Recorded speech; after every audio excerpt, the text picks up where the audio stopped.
ladies and gentlemen. Hello. Hello. Yes, you can say Hello. Hello. Nice to see you. Nice for you to hear me. Extra amplification. How's that? Welcome to our evening of environmentally themed prose, poetry, and of course play. Now the second half will be Jackie Penrose's Bob and Doris Are Not Afraid, but we wanted some other environmentally themed, inspired bits of creativity to entertain you with, and also some people to come along to talk about various environmental projects that are going on in the local area. So I'm very pleased to welcome behind me some writers from Pens of the Earth, which was started by Helen Salisbury, who's sitting behind me here, and with collaboration on Alison as well, I think, came up with the name. So there you go. But if you go and look on their website, you'll find lots of bits of prose and poetry and natural history writing on environmental themes, and they run competitions and workshops and all sorts of things. So if any of you are budding writers, and I think most of you are, then you could go on that website and pitch in and become engaged and do stuff. So it is something you can very quickly turn into your own practice, should you wish to. So thank you for coming along this evening. We'll start straight away with our first piece of prose, which was inspired in part by watching dolphins and whales, but also by the writer's reflections on a period spent using a wheelchair during a period of convalescence. So to read her own piece, ladies and gentlemen, please welcome Helen Salisbury.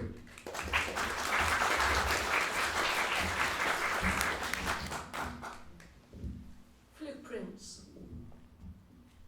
I'll carry you, Kate says. The inevitable offer. How can Esme insist on dragging herself up this flight of stairs using only her arms when Kate is so set on being heroic? It's no fun lugging a dead weight around, Esme says. Isn't it? Kate squats in a perfect show of disciplined muscles to give Esme that intense look, challenging, defiant. The deeper significance is not lost on either of them. But Esme is not going to have that conversation today. Not this time, she says.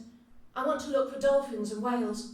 Once we get home, it will all be different, difficult, both of those. If only they could have stayed in Santander, where the sea turned her legs into a tail as her arms ploughed through, where she and Kate could drift slowly into each other on the tide. Had it been a mistake to allow Kate to convince her they should go on holiday? She'd held out for a while, then given in, saying, as long as we go by ferry, I don't want to fly. The Earth's damaged enough. Implicit between the two of them, the words she wouldn't say aloud. Like me. The slow travel of the ferry had appealed to her.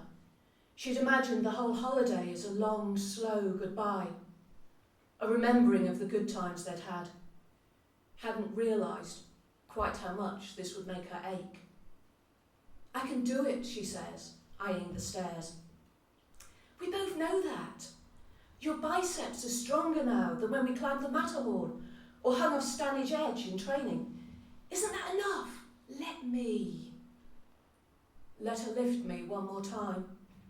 Rest my head on that densely muscled shoulder. Feel the bouncing move of her stride. Catch the scent of her. That new orange perfume she picked up at the Mercado de Artesania, the inevitable tang of sweat which will always be part of her. I can't. Esme locks a chair, reaches up and grasps the handrail, hauls the weight of her body forwards and up. I need you to bring the chair. The voice of Mara over the tannoy 20 minutes ago is what has summoned Esme to the top deck. His musical foreign accent, and those slight pauses to choose words, his invitation to help search the sea. She felt it mattered to him that people would come. He's easy to spot, tall and olive-skinned, with unruly dark hair and a bright blue orca tabard. There were binoculars round his neck. Esme rolls up to the small crowd gathered around him and locks the wheels against the sea's sway. She watches the children as they shift excitedly along the rails, already peering out. A girl with flyaway blonde hair is raised on tiptoes, hands clinging to the top rail, as if the extra height will make all the difference. Esme's on the same level as the children, and for once there's no crick in her neck from looking up. Further along the deck, there are people on the outdoor gym equipment and a lone jogger running small, contrived circles. A young boy, azure blue eyes made startling by the sun, comes and leans against Esme. "Why's you in this chair?" "A rope failed to hold when I was climbing a cliff." Actually, 2 metal pitons came out simultaneously because the rock face had splintered, a flaw somewhere deep inside. "Can you walk?" His mother spots what's happening and apologises, but Esme doesn't mind. It's far easier to engage with children. She wants to say this to the mother, but can't. It's fine. And actually, it's more than fine. This is a friendly crowd. People talk to her, rather than to her chair, or over her head to Kate. And Mara, the marine conservationist talking about dolphins and whales, is fascinating. So many facts, so much enthusiasm. His passion gives her a sense of purpose. They aren't just doing this because it's something fun that the ferry company has laid on for entertainment. Any data collected will make a difference. We need to know about them, to protect them, Mara says. Behind her, on the white metal wall, there's a picture of the different dolphins, porpoises and whales they might see as they cross the Bay of Biscay. It's a special place. The seabed has different depths. Whales in the deeper distance, dolphins up close. Dolphins like to ride bow waves, whereas whales, well, at the moment, maybe she's more of a whale, wanting to keep her distance, to stay where it's safe, where she's got deep water and not too much attention. When Kate had proposed, while Esme was still in her hospital bed, she'd closed her eyes against Kate's entreating look. "Stop being heroic. I don't want to let go of what we had." "Me neither," Esme admitted. "But I'd slow you down. You'd come to resent it. You'd try not to. Or you'd go off anyway and I'd miss you too much. And then I'd be funny when you got back. And we'd both try not to show any of this and it would slowly sap what we had. Doesn't have to be like that, doesn't it?" Kate had rallied. "Come on. I could be marrying a future Olympian." Paralympian. The image of the two of them, training side by side, the way they always had, found its way into her head. Holding each other's shoulders, torso, legs, to provide resistance, doing reps, turn and turn around, sweat dripping from one to the other as they pushed each other harder and harder in pursuit of their joint goals. Kate had embellished the idea, intent on painting a future they could share. The crowd roaring, herself as proud wife, beaming away. "You'd be famous." But something in Esme had changed. She no longer wanted to get to the top of every peak, no longer wanted to grab always at the next victory. She had no will left for the fight. Or perhaps she was saving that will for the day-to-day struggle of navigating this changed world, where pretty much everything had become an obstacle. Searching the sea proved simple. You could watch for signs, flute prints and hovering birds, and other indications of something happening below the surface, with his rippling muscular vastness which rolled on and on. But really, all you needed to do was keep your eyes open. At first, Kate sat talking way beside her, valiantly ignoring the outdoor gym equipment bolted to the deck. And then she fell silent, leaning forwards to rake the sea with her gaze, scanning it back and forward. A quick intake of breath, and then a no, it's nothing. And then sometime later a muttered, come on. She's striving for a memorable experience to bind us together, Esme thought. She too fears that we will unravel, even though she'll never be the one to say it. Heroic. She'd have carried me back from enemy lines if we'd been in a war. She'd have carried me down from that mountain if it hadn't been better to leave me for the medics. I'll always love you, she thinks, as inevitably Kate starts to shift, her restlessness never long in coming. Go on, Esme says. Go work out. I'll be here. I didn't. You did. I saw you looking across at the gym equipment. It's okay. I'm quite happy here. If you're sure. Esme's hand over the knuckles of Kate's fist. Sure, I'm sure. A quick grin, a dropped kiss on her cheek, and that bounding energy beside her is off to find its outlet. Will we survive? She hadn't thought so. And yet something Mara said comes back to her, about the dolphins shifting off course, about sightings registered in the Outer Hebrides, adapting to the changes in their environment, just as we are adapting to ours. It's easier somehow out here. The thoughts in her head are more philosophical, less dazed. What Mara had said about volunteering, about possibilities, starts to tug at her attention. Perhaps she too could ride the waves, helping to protect something. She wonders what his story is, although it's not one he's likely to tell easily on a ferry. There's a guarded sadness in his eyes, an underlying weariness. And yet, watching him now, with the children clustered around him, it's clear that he has found healing and purpose in his role. All these tiny fragments rising like bubbles, lifting her spirits, giving her hope. The rise and fall of the deck, the water, grey and green, a drift of deep red seaweed, a white bird settling down. Her gaze widens, softens. And it's when she's no longer looking, just keeping her gaze open to absorb the sea, that it happens. So fast that she's screaming out before she realises, there! She's pointing, and people are turning to look. There's a splash, and already it's gone, but she's seen it. A dolphin leaping up into the sky. Something so beautiful and miraculous in that quick arc of back, that total defiance of gravity. The Earth's damaged, she'd said, when she'd argued for this slower trip, and she'd swallowed down the bitter, like me.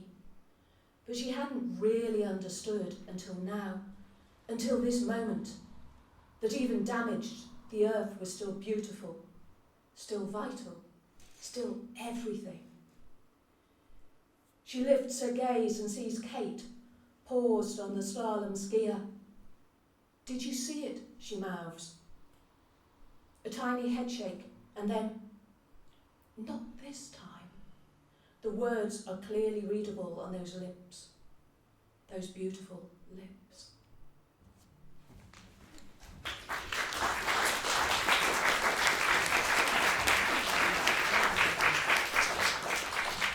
Thank you very much, Helen. Now, we're really keen to bring people each night some examples of things that are actually happening, how the environment around us or near us or under the surface of the water is actually being improved, both for creatures and for human beings as well. So we're really pleased to welcome tonight from the Hampshire and Isle of Wight Trust Seagrass Restoration Project to talk to you, Ellie Parker.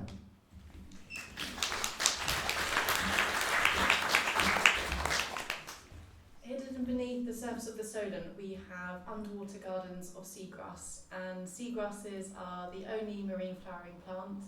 They typically occur along shallow sheltered areas such as marine coastlines and estuaries from the tropics to the Arctic Circle. They have roots, grass-like leaves, and produce flowers and seeds, and under the right conditions they can form flourishing green underwater meadows which teem with marine life. And the seagrass meadows that we have here in the Solent are of international importance. They support rich biodiversity, including amazing species such as sea anemones, stalk jellyfish, sea slugs, pipefish and seahorses. They act as nursery grounds for commercially important fish species such as cod and sea bass. And we also have cuttlefish that come to visit the seagrass meadows in the Solent in the spring and summer months, and they lay their eggs known as sea grapes onto the seagrass leaves. And seagrass is also a major food source for brent geese, which make the 3,000-mile journey from Siberia to the Solent every year. Seagrasses are also incredibly important allies in the fight against climate change. They absorb massive amounts of carbon dioxide from the surrounding seawater, and their long leaves slow the flow of water, encouraging settlement of carbon-rich sediment down into the seabed where it's then buried and locked away. They also improve our water quality and protect our shores from coastal erosion, sowing wave energy with their leaves and stabilising soft seabed sediments with their roots. However, sadly, seagrass is disappearing, and globally it's estimated that we lose the equivalent size of 2 football pitches every hour, and in the UK we've lost up to 92% of our seagrass meadows over the past century. In the 1920s and 1930s, a significant proportion of seagrass in the UK died from a wasting disease, and there's not been much recovery since those days. Modern day pressures now, such as dragging anchors and chain moorings, and human-induced threats such as pollution and excess nutrients from sewage and intensive agricultural practices, are also putting our seagrass meadows under significant pressure. Historically, seagrass has been recorded to be very large and abundant from Southampton up the River Hamble to Basildon.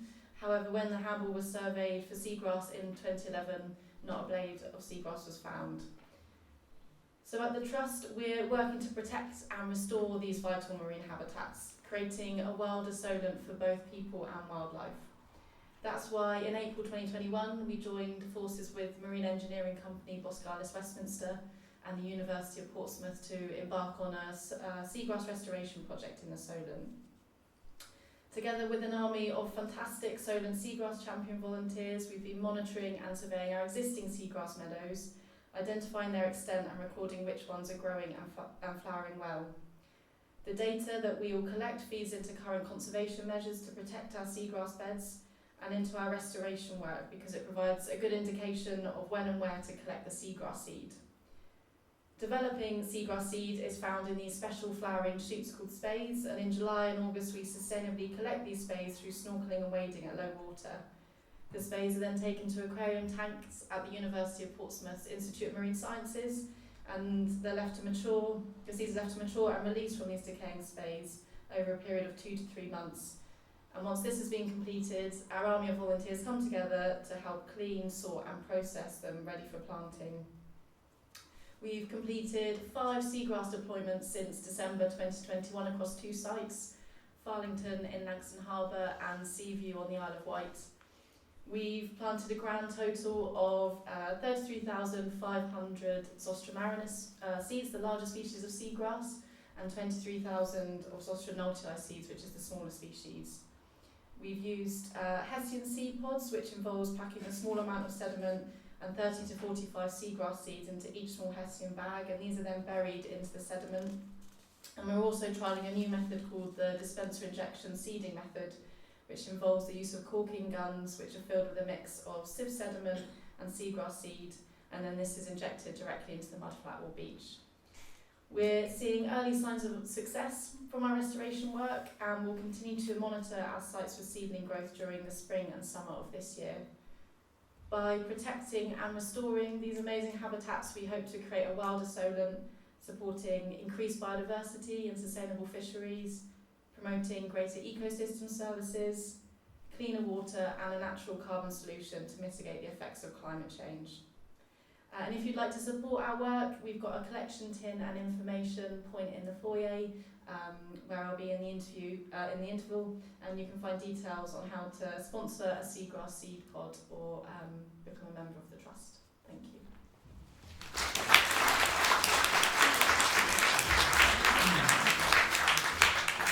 Thank you very much, Ellie, and do take up the opportunity if you want to talk further about that by finding her at the book table in the interval. Now, our second piece of creative writing, as it were, was again inspired by sea life, the impossible grace, this time, and majesty of the humpback whale. Here to read her piece, Majestic, is Rio Bevins.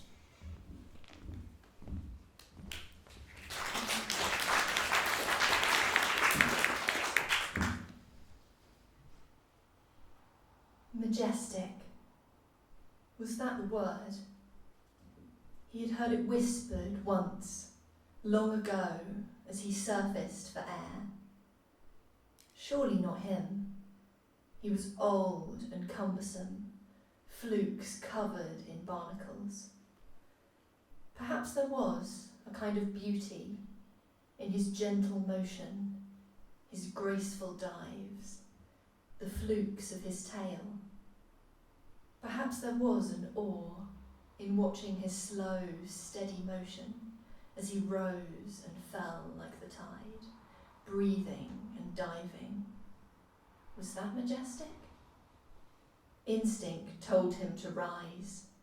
He blew a fountain of spray, preparing to breathe as a small boat approached. He felt no fear. He was too large to be afraid anymore.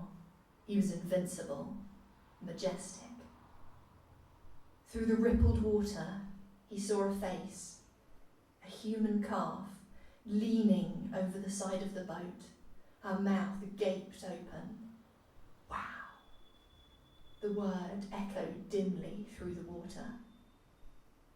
Instinct called him back down to the krill below.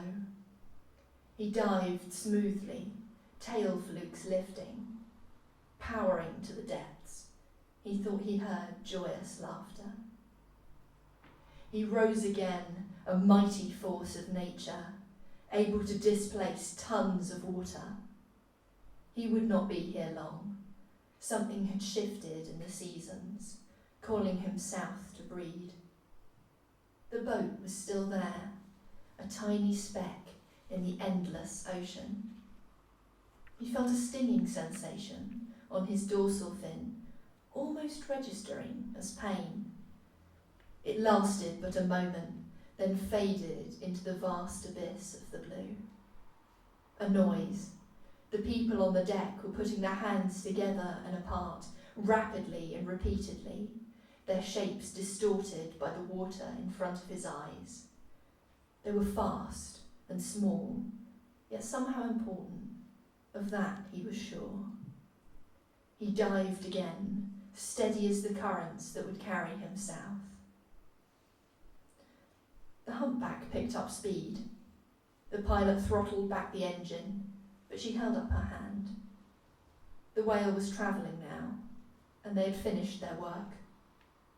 She glanced across at her partner, still holding the modified tagging rifle. They grinned, full of awe. Perhaps they could understand, even save these majestic creatures, one tracker at a time. They dared to believe it was possible. On the computer screen, a little dot travelled across the bay, marking where the great whale had gone. She had no words, save the timeless description, majestic.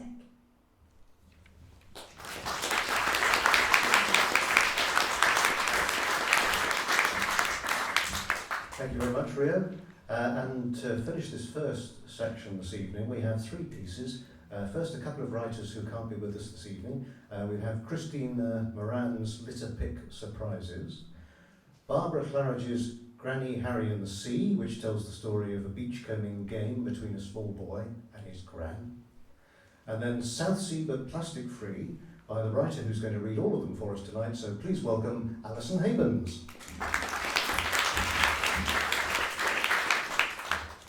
Litter Pick Surprises. There's a double benefit to litter picks.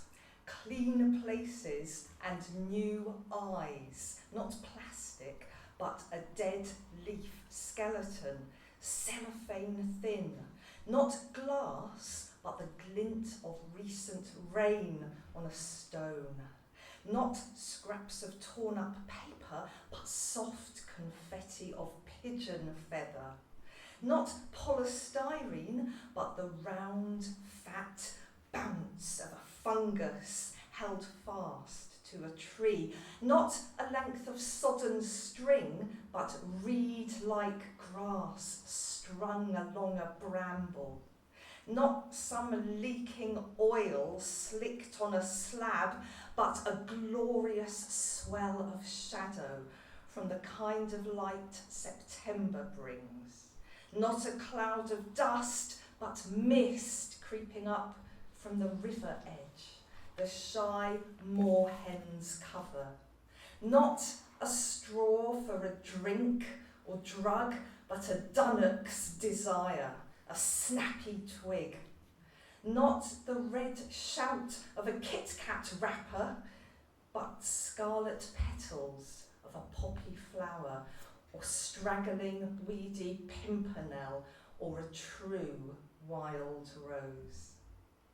Even a brick wall offers some treasure. Last night's snail, squiggled signature, is today's silver trail. Granny Harry and the Sea. Search for a silver pebble and an oyster shell with wings. Thread strings of weed from tidal waves with pearls of shore and gems from pools.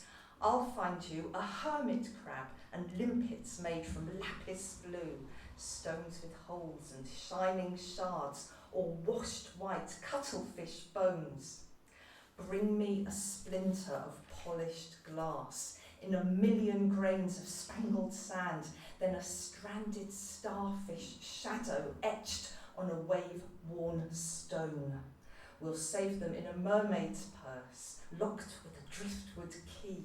We'll place it as the cornerstone of then and now and what's to be. Ask the passing Arctic tern to lend a precious pinion feather. I can write your name in sand, then we'll trace the letters together. When daytime ends and twilight comes, I'll wrap you in a shawl of foam, a cloth of cloud and folded sky with buttons of fossilised moon. Between the whispers of a reed and the whistles of marram grass, I'll rock you as we count the stars, each mirrored where we swim. Bring me a silver pebble and an oyster shell with wings. I'll hold you while we watch the waves and think of ways to save the sea.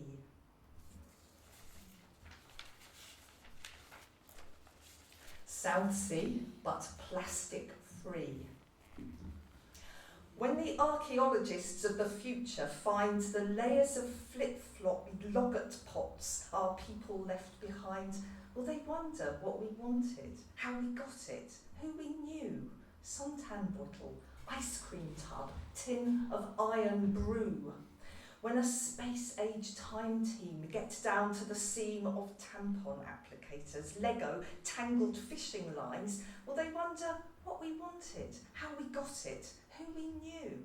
Plastic straw, bag of fossilised dog poo? When the archaeologists who care about way back excavate those walls of disposable nappy sacks, will they wonder who we wanted, how we got them, why we knew? Coffee cup lids, bubble wrap, burst balloons, dig the trenches, reinvent this city on the beach, prize the bones out, dust each treasure off. What we wanted, crisp packet, sandwich wrapper. How we got it, firework debris, frisbee. Who we knew, car tyre, face mask. When the University of the present age writes a plastic-eating enzyme on its academic page, when the students and the lecturers clock out of the classes to protest on the Guildhall steps, strike at the heart of single-use mindlessness, throw away thoughtlessness, when we act like anti-archaeologists, leaving no traces of the past, Portsmouth's future not based on washed-up nurdles, but our noddles, clearing our own waste off the shingle, our own barbecues off the common, South Sea but plastic-free, pumped with what we wanted, pleased with how we got it, proud of who we knew.